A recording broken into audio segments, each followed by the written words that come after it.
ተማጸን የእግዚአብሔር ቃል የሚለው ኢየሱስ ጌታ ነው በማለት ብቻ ትጸድቀዋለህ። ስለዚህ ወዳጆቼ ዛሬም ቢሆን አንድ እውነት እንነግራችኋለን።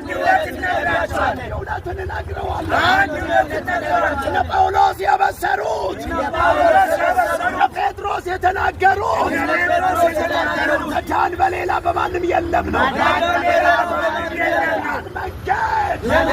መንገድ ኢየሱስ ብቻ ነው። ሌላ ምናልባት በኃጢአት ውስጥ አለው፣ በድካም ውስጥ አለው የምትል ሰው ካለ ኢየሱስ ፍቅር ነው። ኢየሱስ ፍቅር ነው። እናንተ ደካሞች ሸክም የከበደ ሁሉ ወደ እኔ ኑ አለ ጌታ ኢየሱስ። እኔም ደግሞ አሳርፋችሁ